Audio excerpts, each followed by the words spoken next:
Four walls, four walls. My gen's about to pop right Ding, now. ding, ding! Oh, he's Four walls are vaulting! like one of the most skillful loops to run. That's an opening! Hey, what's up, gamers? It's Subtle, here to talk about the tile in DBD I often get the most questions and confusion about. Four walls. So you might have another name for it, such as four lanes or something similar, but for the purposes of this video, I'm just going to stick to the name four walls. So, four walls is a pretty straightforward tile. There are four rows of walls with a varying set of gaps in them, and they feature one pallet and one window. While it probably sounds like a pretty simple concept, and I'm sure you've run into these tiles before, I generally see survivors play them incorrectly, or sometimes they just avoid them altogether because they consider them pretty weak. So I want to do a breakdown of a recent chase I had at a four walls without using an exhaustion perk in order to run it. So this chase begins where I'm wondering if the killer is in shack or not. It turns out they are. I turn around, there's a single pallet to my right, and now I get to this position where there's a four walls to my left. I know it's a four walls by the positioning of this locker, and so now I kind of turn here. You'll see in the distance here, I kind of only briefly flick my camera, but there's a pallet right here, so that lets me know that the pallet's going to be here and the window is right here. Now, with the way that my camera is angled, I can't really see this pallet at this distance too well, especially that it's only positioned this way for a second. I can't even see that this is a window or not, so I don't know if this is just a wall or if there's a window on the outside. So I keep running. Once I see that there's no pallet here, and there's no scraps, it's not like someone's thrown it or not, I know that the pallet's over here. Now I can see that there's no window here, which means the window has to be on my left-hand side if I make the left here. The killer decides to cut up the middle once they're out of their Feral Frenzy exhaustion, and that kind of begins the play of this four walls here. So now, they're right on the other side, they see me run past, they're going to cut up the middle and try to just cut me off and prevent me from getting to that pallet in the corner. I actually think that's the best decision that they could have made. And so they're going to keep running here, they kind of just follow behind me, and as I mentioned, they have Enduring, so they swing through the pallet. I get that vault easily because they swung. He's going to cut the other way and continue to do the same thing. He'll follow behind me. He doesn't go for the swing at the pallet, but he goes for the swing at the window, and he's not quite within range. So he vaults. I go back, and now, because this is the third time that I've gotten to this pallet, and he's failed to hit me both times, and I've done the same option twice in running through the pallet, I have a feeling that he's going to at least attempt to cut me off by cutting up the middle and maybe cutting around here. He actually starts to do that. You'll kind of see that there. But at the last second, he realizes that since I went around this far corner instead of into the pallet, he actually doubles back really quickly. So now, I'm in a really bad situation. He already knows that I went left, and because I don't have Iron Will, I can't really fake him out by doubling back. So he decides to cut through the pallet and prevent me from playing it, almost like it's a body block situation. The chase has been going on long enough that he's in Bloodlust too, and so now I'm in a situation where, because there's this gap in the wall that I didn't know was there for this setup, I'm basically caught. So I'm going to break it down a little bit slower. He's chasing me, and now that he goes into the exhaustion, he puts his knife down. I know that I can gain a little bit of distance. And the best way to play this, when you're playing the loop, you always want to get the fast vault and end up on the side I'm already at. By not vaulting the first time, it conserves the use, and so I know that I have 3 full uses if I get the chance to take them, and I'm in the position that I want to be anyway. He considers vaulting. I think he decides against it. He decides to just run around. He doesn't vault again, and now I'm just running toward the pallet. Now, in this situation, as I mentioned a few times, he has Enduring. So a lot of killers that have Enduring just like to follow closely behind the survivors, eat as many pallets as fast as possible, break them, and then move on. Because this is such a short pallet loop, I have to be really careful on whether I'm going to get doubled back on by the killer, if he's going to moonwalk or anything like that. But considering he has Enduring, he decides to do the kind of straight up option of just following behind the survivor until he gets a hit. Now in this position, he thinks that I'm camping the pallet, and so he decides to go for a swing. Because Ash is so loud, he probably thought that I was even closer. He decides to keep going, and now I go for this vault again. You'll see with the distance that I had, there's actually no way. His red stain doesn't come till here. My whole body is over the wall. He goes for a swing, and I keep holding forward to make sure that I get away from this window as much as possible so I can't get hit through it. That's really crucial because it's something that people forget, but this is such a narrow sort of walkway that if you're pressed up against this window, they'll still hit you through it. So you need to hold away, kind of face plant into this far wall, and now you can set up again. So now that I'm in this situation, I know that he's going to either continue walking this way, or double back, or vault the window. Those are the only three options that he has at his disposal every time we're in this situation, and I've now forced it for a third time. He's chosen two different options, and he decides to go for the final and third option, which is to vault the window. So now that I'm here, he's already showed a willingness to change his strategy. He isn't going to just keep vaulting a window and run in a straight line. He isn't going to always take the same pathing. He's willing to try out different options and see if they work. So now that we're on this for the third time and I haven't shown a willingness to mix anything up, considering I did the same thing twice, I'm a little bit scared that he's going to cut in here and try to cut me off. So I decide that the better option here is to just cut outside and see if I can get a mix-up, see if he gets stuck on the inside, doubling himself back a few too many times, and maybe I can make it back to Shack or the single pallet tile over here. So here's kind of an example of what this chase looks like. So the Legion exits the Shack here. I'm about in this position, sort of heading toward that direction. I see him come out in his power, so I'm going to cut down, kind of go to this way, and now I'm approaching this tile, and I'm about at this position when I first look to my left and I see this four walls. So because I don't want to enter the loop from the wrong direction, the best way is to kind of run straight and put a long wall between me and the killer. Now, I could cut through here and go straight through to the window. That would allow me to get that fast vault that we talked about earlier. The issue is that by using that window right off the bat, I'm giving myself one less loop because you can only vault it 3 times while in chase before the entity blocker is going to pop up.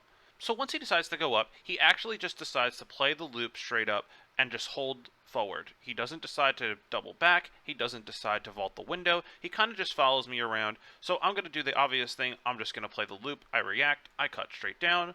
And then I'm going to cut around and basically cut back up through this direction and play the loop of the window. Now, the mistake that the killer makes here is that he continues to follow behind me when I decide that I get up here, I can make this turn, and then again, now we're finally getting that entrance on the pallet that we were looking for.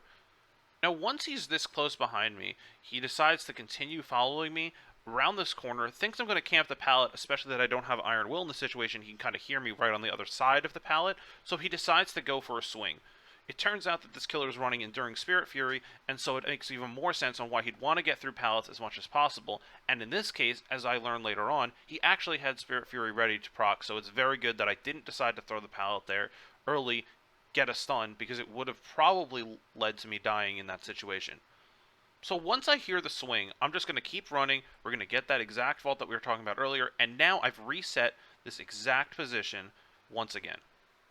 So now that we've reset this position, the killer decides that he's going to change up his attack as far as this window and long wall is concerned. So instead of going up, which I do think is the best option if you have to just choose the same first option every time, he decides, okay, that didn't work, I didn't get to catch him this time, let's try to mix it up, and he goes down. Now again, this doesn't work to his advantage because he simply just plays the loop, tries to come back up, he doesn't double back, and he cuts straight up. Now I could just run back, I get the exact same run I got before, I can make this left, I can go down, and once again, I have a loop. In this case, he catches up to me slightly because this chase has been going on so long, so he has a bit of bloodlust going. He gets pretty close to hitting me at this window, but instead, when he goes for the swing, he just kind of clanks off the window, and again, we're in this position for the third time in this loop. This is exactly how you want to play it. It gets you a lot of use out of what's otherwise, I think, utilized kind of underwhelmingly. So now that we're in this situation for a third time, he decides to choose the last option. He's going to vault the window to try to be on the same side as me and catch me out of position, maybe messing up my reactions. I don't think it's the worst decision on his part, considering he hasn't gone for it before, but it feels very sort of flowcharty in that he's basically just rotated through all 3 options. He decided to go up to start, he goes down as his second option, and when neither of those work as far as catching the survivor, he goes to the third option and just vaults the window. So once he vaults, I know that he's either gained Bloodlust 2 or is about to. At this point, with this loop being very unsafe on its own as just the pallet, I can't just decide to go and throw it and then try to play the pallet with his Bloodlust. He can easily just wait another 10 to 15 seconds at this point, and he'll gain Bloodlust 3, and now I'm in a situation where I'm kind of pinned at a very unsafe pallet, and there's nothing I can do. I can waste maybe a couple of more seconds by vaulting and mixing it up, but eventually with his Bloodlust 3, there's no way for me to get away. So at this point, when I'm getting back to this pallet, he's already tried to just follow me twice. But I figured, considering that he's been rotating his options at the window, that he's finally going to mix it up the third time that I get back to this pallet, which it turns out he does. Instead of just following behind me, he decides to cut in here and try to pincer me this way, expecting that I'll run through the pallet, he'll meet me on the other side, and get an easy hit. Now, like I said, there's other orientations of this four walls. In particular, as I was saying, this wall can be one solid wall. You can actually just kind of loop it in a straight normal loop where you essentially just cut through the pallet, and now you're just kind of taking it down, and then you make the counterclockwise loop, and you're just kind of looping this all the way until a point where you would have to throw the pallet. Again, even when it's thrown, you can still go around. If they choose not to break it, they have to cut up and around this way, and you gain some distance.